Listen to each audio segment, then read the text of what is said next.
کہ اچانک آنے والی یہ موت بالکل مہلت نہیں دیتی، بالکل مہلت نہیں دیتی۔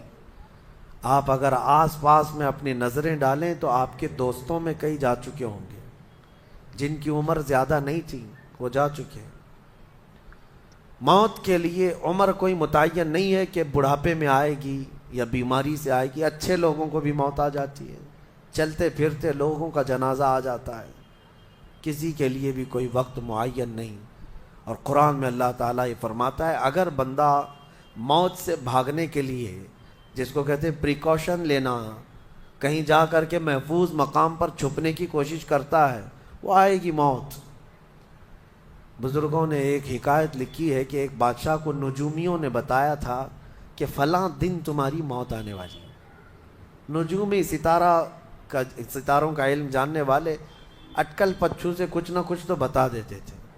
تو اس بادشاہ کو نجومیوں نے جب دن بتایا، اس دن اس نے کیا کیا، ایک ایسا حجرہ، ایک کمرہ بنایا جس میں کوئی چیز آ ہی نہیں سکتی، کوئی چیز نہیں، صرف اس نے ایک سوراخ رکھا ہوا کے لیے، اور اس میں سے مچھر بھی نہ آ سکے، مکھی بھی نہ آ سکے۔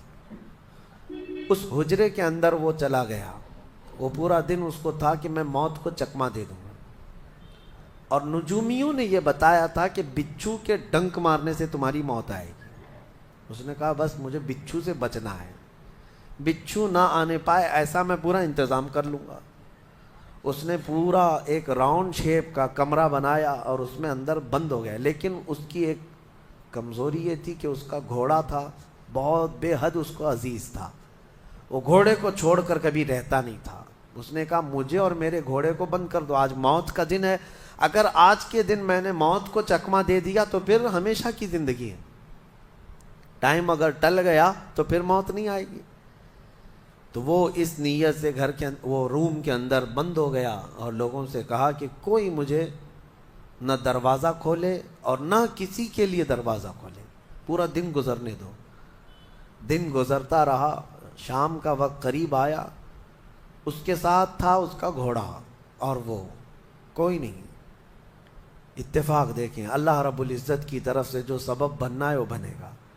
اس کے گھوڑے کو بہت تیز چھینک آئی اور اس کی چھینک سے، اس کی ناک سے بچھو نکلا اور اس بادشاہ کو ڈنک مارا اور وہیں اس کی موت ہو گئی۔ اینما تکونوا یدرککم الموت، اللہ نے فرمایا تم جہاں کہیں رہو موت آ کر پکڑ لے گی۔ ہمارے علاقے میں ایک ڈاکٹر تھے، وہ کارڈیالوجی تھے، ہارٹ کے اسپیشلسٹ تھے، اور ان کے ہاتھ میں بہت سارے ڈاکٹرز پریکٹس کر کر کے بڑے ماہر بنے، ہارٹ کے اسپیشل ڈاکٹر۔ اور یہ اخبار میں بھی بات آئی تھی۔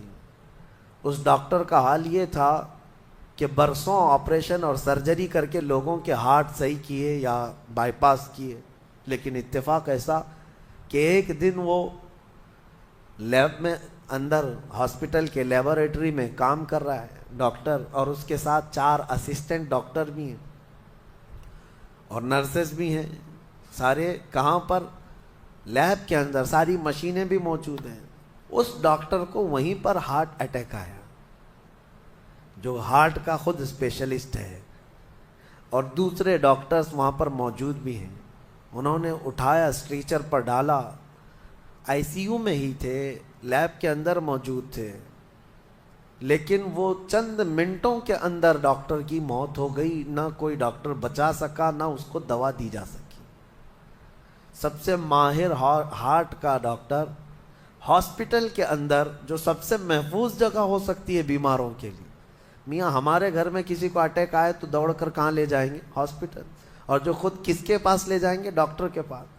جو خود ڈاکٹر ہے اور خود ہاسپٹل میں بیٹھا ہوا ہے، اس کو ہی اگر آ جائے، اور قریب میں ڈاکٹرز بھی موجود ہیں لیکن بچا نہ سکے، یہ رب ذوالجلال کا فرمان، جب وعدہ مکمل ہو جائے تو پھر کوئی طاقت تمہیں موت سے روک نہیں سکتی۔ آپ کو پتہ ہے ایک بہت بڑا شخص ہے دنیا کا جو کئی حکومتیں بدل دیا کرتا تھا، جس کا نام غالباً لنکن ہے، سیمسنگ کمپنی کا، جس سے کوئی تعلق ہوگا آپ سرچ کریں تو پتہ چلے۔ کوریا کا رہنے والا، اور اس کی وجہ سے حکومتیں بدل دی جاتی تھیں اس قدر مالدار آدمی، اس کی مرضی کے بغیر تو کوئی حکومت نہیں قائم ہوتی تھی۔ اتفاق ایسا ہی غالباً 2012 یا 11 کے آس پاس کی بات ہے جہاں تک میرے علم میں چیز آئی، ایسی ایک بیماری میں مبتلا ہو گیا کہ کوما میں چلا گیا، اور اس کا بیٹا تھا ارب پتی نہیں بلکہ اس سے بھی زیادہ، کئی ہزار کروڑ کا مالک۔ پوری دنیا بھر کے ڈاکٹرز کو بلایا گیا اس کو بستر سے اٹھانے کے لیے، لیکن کوئی ڈاکٹر نہیں اٹھا سکا۔ کروڑوں کی فیس لی ڈاکٹرز نے، ہر طرح کا علاج کیا، 4 سال تک وہ بستر پر لگا رہا، اس پر نہ جانے کتنی دولت خرچ ہوئی۔ اخیر میں ڈاکٹروں نے کہا، اربوں روپیے اس کے بستر سے اٹھانے کے لیے جنہوں نے خرچ کیا تھا، بیٹے نے خرچ کیا تھا، ڈاکٹروں نے اخیر میں ہاتھ اٹھا کر کہا اب تیرے باپ کو کوئی نہیں کھڑا کر سکتا، اس کی موت آ چکی ہے، موت ہو گئی۔ میں یہ کہنا چاہتا ہوں، اللہ نے فرمایا تم مضبوط سے مضبوط محل کے اندر کیوں نہ ہو، موت آئے گی۔ مجھے بتاؤ جس کے پاس دنیا کا اتنا مال پڑا ہوا ہو وہ کیوں نہیں خرید سکا کوئی ایسی دوا جو اس کو بستر سے کھڑا کر سکے؟ یاد رکھیں میرے عزیزو، دنیا کی ساری چیزیں اسی کی دھری کی دھری رہ جائیں گی۔ جس وقت ہمارا بلاوا آ جائے تم قریب میں لوگوں کو دیکھتے رہ جاؤ گے اور آنکھیں تمہاری کھلی رہ جائیں گی۔ اسی لیے میرے آقا صلی اللہ علیہ وسلم خود فرماتے ہیں، میں ایک سجدے میں جاتا ہوں تو مجھے اس بات کا یقین نہیں ہوتا کہ دوسرے سجدے تک میں زندہ رہوں گا۔ یہ سید الانبیاء فرما رہے ہیں، رسول رحمت فرما رہے ہیں۔ اور جس طرح سے آج ہم اپنی موت کو بھول بیٹھے ہیں، گناہوں کی کثرت ہو جاتی ہے، نفس غالب آ جاتا ہے، عیاشیاں شروع ہو جاتی ہیں۔ موت کا خوف ایسا ہے کہ خود میرے آقا نے فرمایا سب سے بہترین نصیحت کرنے والا تمہاری زندگی میں اگر کوئی ہے تو موت ہے۔ لوگوں کے جنازے دیکھو اور ان کی بے بسی دیکھو، ان کی مجبوری دیکھو، اور اس کے بعد تم بھی محسوس کرو کہ تمہارے ساتھ بھی یہی کیفیت ہوگی۔ وہ چھوٹی سی قبر، وہ چھوٹی سی ایک ایسی قبر جس میں نہ چٹائی، نہ تکیا، نہ اوڑھنا، نہ بچھونا، اور ہاتھ چوڑے کرو تو قبر کی دیواریں لگنے لگ جائے، ہاتھ اٹھاؤ تو اوپر کی تختیاں لگنے لگ جائیں۔ ممبئی والوں کو تو اور بھی چھوٹی قبر ملتی ہے، یہاں تو اتنی چھوٹی ہے کہ ٹیمپرری کھودی جاتی ہے کہ 6 مہینے بعد پھر نکال دینا ہے۔ میرے عزیزوں، اس ایک چھوٹی سی قبر کے اندر تمہیں برسوں بتانا ہے، برسوں بتانا ہے، اس جسم کے ساتھ وہیں سونا ہے۔ کبھی میں سوچتا ہوں ہماری آنکھیں اگر بند ہو جائیں اور ہمیں پتہ چلے کہ باہر فلاں فلاں چیزیں ہو رہی ہیں اور ہم کھولنا چاہیں نہیں کھلتی تو بے چینی ہونے لگ جاتی ہے، گھبراہٹ سی ہونے لگتی ہے۔ قبر میں یہی حال ہوگا کہ تمہارے اطراف ہونے والے سارے معاملات تمہیں پتہ ہوں گے، حتیٰ کہ حضور فرماتے ہیں قبرستان میں چلنے والے کے پیروں کی آواز تک تم سنو گے۔ مردہ سنتا ہے، سلام تو دور کی بات ہے، پیروں کے چلنے کی آواز بھی سنتا ہے، اور جب سنتا ہے سارے معاملات لیکن آ نہیں سکتا باہر، کسی کو کچھ کہہ نہیں سکتا، بول نہیں سکتا۔ کیسی بے چینی ہوگی، وہ کیسی گھبراہٹ ہوگی۔ بڑے بڑے اولیاء اکرام، حتیٰ کہ سیدنا عثمان ابن عفان رضی اللہ تعالیٰ عنہ، داماد رسول، امیر المومنین، خلیفہ رسول، جب رات کے وقت مصلی پر کھڑے ہوتے اور قبر کی کوئی آیت تلاوت کرتے تو اتنا روتے تھے کہ ان کا مصلی آنسوؤں سے بھیگ جاتا تھا۔ صبح ان کے مصلی کو نچوڑ کر سکھایا جاتا تھا۔ لوگ ان سے پوچھتے آپ قبر کے متعلق اتنا خوف زدہ کیوں ہو جاتے ہیں؟ مرنا تو سب کو ہے۔ حضرت عثمان غنی فرماتے یہ ہماری پہلی منزل ہے، اگر یہ نکل گئی تو ساری منزلیں آسان ہیں۔ اینما تکونوا یدرککم الموت، اللہ فرماتا ہے، اور کئی جگہ قرآن میں یہ آیتیں آئی ہیں میرے عزیزوں۔ جانا ہم سب کو ہے، بہت تھوڑے ہی دنوں کے بعد آخرت کے سفر کی طرف رواں دواں ہیں۔ اسی لیے کسی بزرگ نے سچ کہا کہ دنیا میں جتنے راستے ہیں یہ لکھا تو جاتا ہے یہ راستہ فلاں شہر جا رہا ہے، فلاں شہر جا رہا ہے، حقیقت تو یہ ہے کہ سارے راستے قبرستان جا رہے ہیں، وہیں جا کر اینڈ ہوتے ہیں۔ ممبئی سے پونا جا رہا ہے راستہ، پونا سے بنگلور جا رہا ہے راستہ، بورڈ تو لکھے ہوئے ہیں، لیکن اہل تصوف یہ کہتے ہیں یہ تمہاری خام خیالی ہے، لیکن جس راستے پر بھی چلو گے اخیر وہ راستہ تمہیں قبرستان ہی پہنچائے گا، تمہاری زندگی وہیں جا کر اینڈ ہونے ہے۔ اسی لیے میرے عزیزو، ہمیں زیادہ دنیا میں اتنا پھیلانے کی ضرورت نہیں، آخرت کے سفر کی طرف تیاری بھی ہو۔ میں یہ نہیں کہتا کہ کمانا نہیں چاہیے، کمائیں، گھر بنائیں، رزق کا حصول، معاش کا حصول سب کے لیے ضروری ہے، لیکن ساتھ میں یہ فکر غالب رہے ہمارے ذہن میں کہ مجھے سب چھوڑ کر جانا ضروری ہے۔ جب تک تمہارے ذہن میں یہ بات آتی رہے گی میرا آخرت کا سفر باقی ہے، تو ہوگا یہ کہ تم دنیا تو کماتے رہو گے لیکن اپنے مولا سے غافل کبھی نہیں ہوگے، غافل کبھی نہیں۔ میں وہ زندگی کی بات کر رہا ہوں، آپ جاؤ فیکٹری میں جاؤ، کسی کمپنی میں جاؤ، کسی بزنس میں جاؤ، کسی جاب میں جاؤ، آپ کی دنیا ہے، آپ گھر بناؤ، لیکن ذہن میں اتنی بات رہے کہ میرا مولا مجھے ایک نہ ایک دن بلانے والا ہے۔ جب یہ فکر رہے گی تو آپ کی نمازیں بھی غائب نہیں ہوں گی، آپ کی آخرت کی یاد۔ اسی لیے میرے آقا نے فرمایا قبرستان جایا کرو۔ بعض لوگ یہ کہتے ہیں نا قبروں پر جانا شرک یا بدعت، خود میرے آقا صلی اللہ علیہ وسلم نے فرمایا فزورو، قبروں کی زیارت کرو۔ کیوں؟ فإنها تذکر الآخرہ، اس لیے کہ وہ تمہیں آخرت کی یاد دلاتی ہیں۔ مولا علی کرم اللہ وجہہ الکریم قبرستان جاتے، حضرت سعید ابن مسیب ایک تابعی ہیں، حضرت علی کے ساتھ قبرستان گئے تھے۔ حضرت علی نے زور سے سلام کیا قبر والوں کو اور پھر پوچھا ہے قبروں والوں کیا حال ہے تمہارے؟ اور اس کے بعد پھر حضرت علی روتے کھڑے ہوئے، آنسو بہنے لگے۔ حضرت سعید ابن مسیب کہتے ہیں مولا علی سے کیا آپ قبروں والوں سے بات کر رہے ہیں، وہ آپ کی سن رہے ہیں یا آپ سے وہ کچھ جواب دے رہے ہیں؟ حضرت علی کرم اللہ وجہہ الکریم نے فرمایا ہاں، اگر تم سنتے ان کی باتیں تو رو پڑتے۔ حضرت سعید پوچھتے ہیں کیا کہہ رہے ہیں قبروں والے؟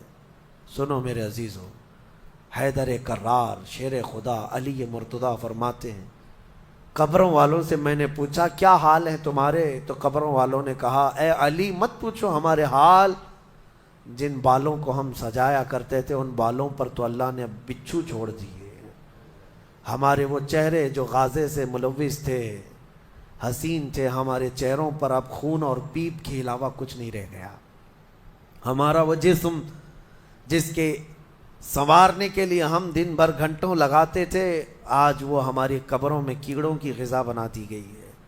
حضرت علی فرماتے ہیں قبروں والوں نے جب ہم سے یہ کہا تو ہم نے رو پڑا، ہمیں رونا آ گیا۔ یقیناً میرے عزیزوں وہ منزل آپ کی بھی ہے میری بھی ہے، ہمیں بھی جانا ہے آپ کو بھی جانا ہے۔ حضرت سفیان ثوری فرماتے ہیں ایک چھوٹی سی بچی کو آپ نے ایک جنازے کے پیچھے جاتے ہوئے دیکھا روتے ہوئے، وہ لڑکی اپنے باپ کے جنازے میں جا رہی تھی، رو رہی تھی اور یہ کہہ رہی تھی اتنی بڑی مصیبت کا دن ہمارے اوپر کبھی آج تک آیا ہی نہیں تھا۔ حضرت سفیان ثوری نے کہا بیٹا تم پر نہیں تمہارے باپ پر جو دن آیا وہ کبھی نہیں آیا تھا، موت کا دن، موت کا دن سب سے سخت دن ہے، سب سے سخت دن ہے۔ موت کس طرح سے آتی ہے پتہ ہے؟ فرمایا گیا جیسے ریشم کے کپڑے کو کانٹوں کی جھاڑی پر ڈال دو اور کپڑا کھینچو، کپڑے کے تار تار نکلتے جائیں گے۔ فرمایا گیا ملک الموت روح نکالنے کے لیے جب آتے ہیں تو اسی طرح سے روح نکالتے رہتے ہیں، انگلیوں سے، پیروں کی، ہاتھوں کی انگلیوں سے، ناخنوں سے روح نکلتی نکلتی آتی ہے، ایک ایک جوڑ سے روح نکلتی ہے، یہاں تک کہ ناک تک اس کو کھینچ کر کے لایا جاتا ہے۔ اور قرآن میں اللہ فرماتا ہے تم اگر دیکھو گے کہ روح کیسی نکالی جا رہی ہے، یضربون وجوہہم وادبارہم، فرشتے آتے ہیں پیٹھ پر، پیچھے مارتے ہیں، زور زور سے مارتے ہیں اور پیشانیوں پر مارتے ہیں اور یہ کہتے ہیں اے نکل جا روح۔ اللہ فرماتا ہے تم اگر دیکھو گے کہ فرشتے کس طرح روح نکالتے ہیں تو کانپ کر رہ جاؤ گے، مار مار کر کے روح کو نکالا جاتا ہے۔ اور یہ چھوٹا سا وقت نہیں ہے، ادھر جھٹکا لگا ادھر موت ہو گئی، لمبا پروسیس ہے، اس سے جو گزرتا ہے وہی بتا سکتا ہے۔ بعض لوگوں کو ایسا لگتا ہے زہر کھا لیا ابھی موت ہو گئی، سوسائڈ کر لیا ابھی موت ہو گئی. موت اتنی آسانی سے نہیں آتی, لمبا پروسیس ہے. موت سے پہلے فرشتے آ جاتے ہیں. چاہے تم اچھے آدمی ہو, بیٹھے ہوئے ہو, تم کو بھی اگر موت آنی ہے تو تم پہلے فرشتوں کو دیکھنے لگ جاؤ گے, لیکن بتا نہیں سکتے کسی کو. موت سے تھوڑی دیر پہلے فرشتے قریب آ جاتے ہیں. پہلے جماعت فرشتوں کی آتی ہے, پھر ملک الموت آتے ہیں.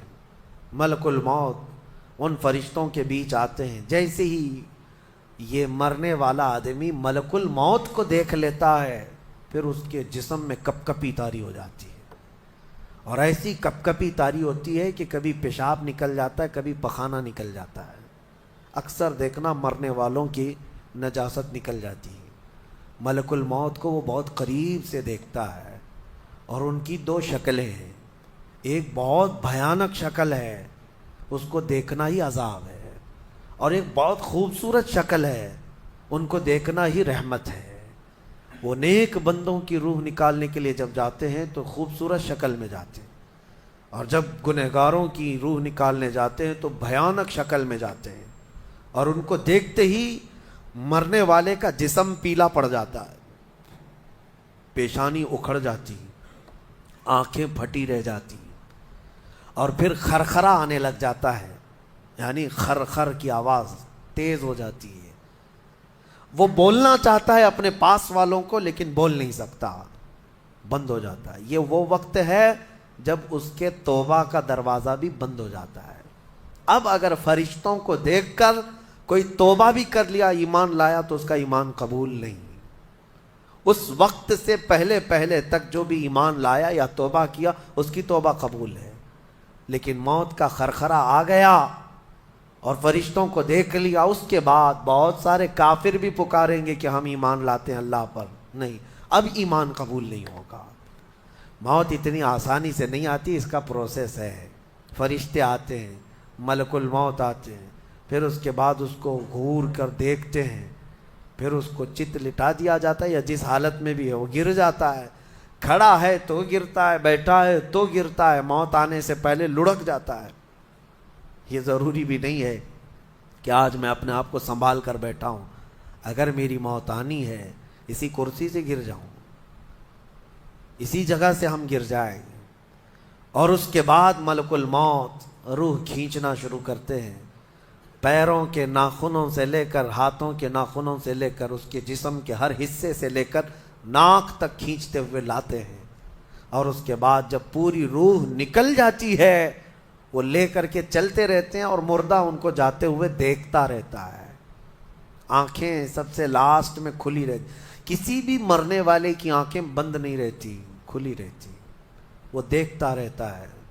اسی لیے حدیث پاک میں ہے, جب کسی کی روح نکل جائے تو سب سے پہلے تم اس کی آنکھیں بند کر دو. ہمیں بند کرنا ہوتا ہے, اور اس کے بعد منہ بھی کھلا رہ جاتا ہے, منہ اوپن رہ جاتا ہے. فرمایا گیا منہ کو دبا کر بند کر دو. یہ سب نشانیاں ہیں میرے عزیزوں موت کی سختیوں کی.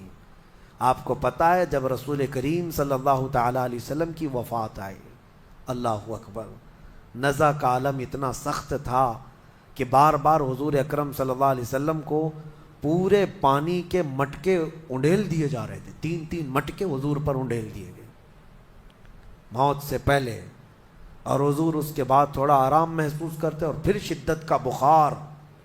اور وہ آخری وقت تھا جب حضرت فاطمہ آپ کے پاس آئی تھی. حضور نے ان کے کان میں بتا دیا, وہ رونے لگ گئی.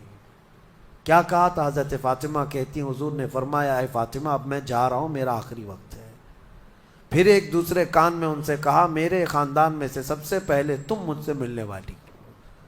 آج یوم فاطمہ بھی ہے, سیدہ کائنات کا آج یوم وصال ہے, 4 رمضان المبارک.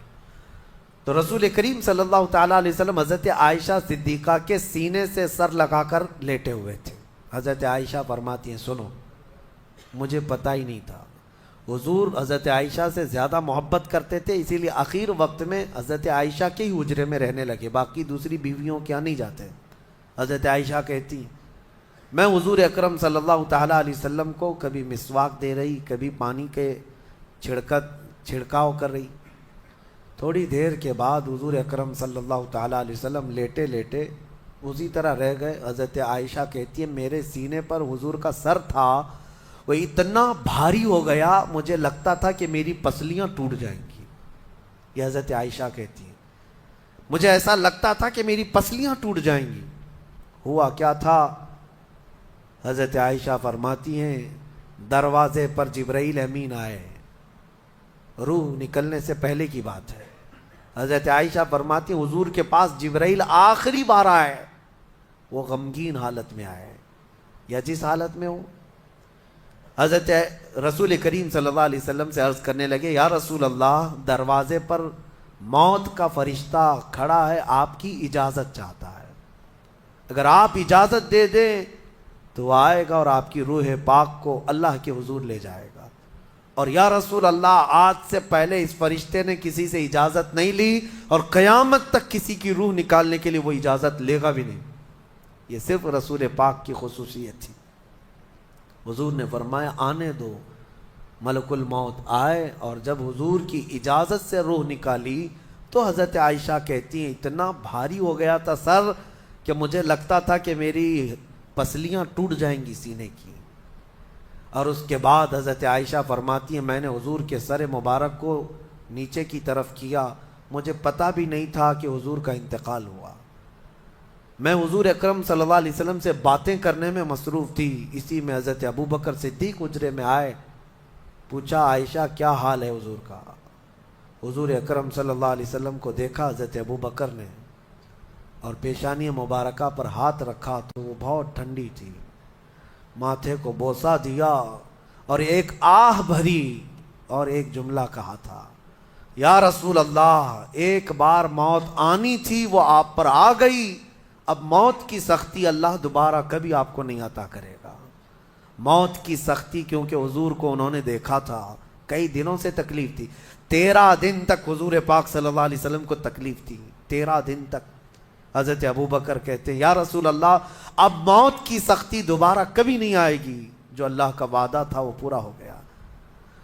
پورا کھل کر کے رو بھی نہیں پا رہے تھے ابو بکر صدیق اور اپنے اندر دبا بھی نہیں پا رہے تھے. موت کی سختی انہوں نے دیکھا اور اس کے بعد کہا اے عائشہ کیا دیکھ رہی ہو؟ اللہ کے رسول ہم سے رخصت ہو چکے.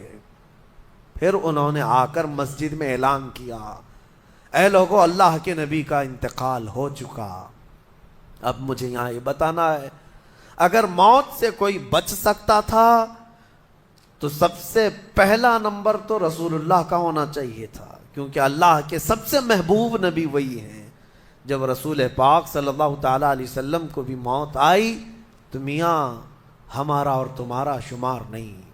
چاہے 100 سال زندگی مل جائے لیکن مرنا ضروری ہے. بہرحال یہ باتیں بڑی طویل ہو جائیں گی. موت کا تذکرہ اس لیے بھی میں زیادہ کرتا ہوں کہ حدیث پاک میں ہے مومنوں کو یہ تذکرہ کرو تاکہ ان کو گناہوں سے نفرت پیدا ہو جائے اور آخرت کے سفر کی تیاری وہ شروع کریں. اللہ کریم ہم سب کو دنیاوی خرافات سے محفوظ فرمائے. دنیا کی لذتوں سے اور یہ فانی خرافات میں مبتلا ہو کر آخرت بھولنے سے اللہ ہماری حفاظت فرمائے. مولا کریم جب ہماری موت آنے کو ہو تو ہماری زبانوں پر کلمہ طیبہ جاری فرما دے. رب ذوالجلال موت سے پہلے تیرے حبیب پاک کے چہرے کی زیارت نصیب فرما. اے کریم خدا کیا ہی بہتر ہوتا میں گنہگار ہوں اور بڑے مرتبوں کی خواہش تو کریم ہے خدایا تیری بندہ پروری ہے. کیا ہی بہتر ہوتا مولا کہ موت آئے تو رمضان کا مہینہ مل جائے جمعۃ المبارکہ مل جائے. مولا تیرے وعدے کے مطابق ہم قبر کے عذابات اور سوالات سے محفوظ ہو جائیں. اے اللہ آج کی اس تفسیر پاک میں تیری جلال و جبروت اور تیری عزت کا وسیلہ لیتے عرض کرتا ہوں ہم میں سے جو رخصت ہو چکے ہیں ہمارے آبا و اجداد ہمارے باپ ہماری مائیں ہمارے رشتہ دار جو قبروں میں برسوں سے اب آرام کر رہے ہیں اے اللہ تو اس رمضان کے صدقے ان کی مغفرت فرما دے. اے کریم خدا ہمارے گھروں میں عید آ جاتی ہے رمضان کے آتے ہی دسترخوان بھر جاتے ہیں ہمارے گھروں میں خوشیاں دوبالا ہو جاتی ہیں. ہمیں نہیں معلوم قبروں والوں کے ساتھ کیا ہوتا ہے ہمیں پتہ نہیں قبرستان میں ان کے ساتھ کس طرح کی راتیں ہیں اور کس طرح کے دن ہیں۔ اے کریم خدا، تجھے تیرے جلال و جبروت اور تیری عزت کی قسم، جو مومنین ہم سے رخصت ہوئے، ہمارا کسی بھی طرح کا ان سے تعلق رہا ہو، مولا اس عید سے پہلے ان کو جنتی خان نعمت عطا فرما دے۔ اے اللہ ان سب کو بھی رمضان کی بہاریں عطا فرما۔ وصلی اللہ تعالی علی خیر خلق محمد وآلہ واصحابہ اجمعین۔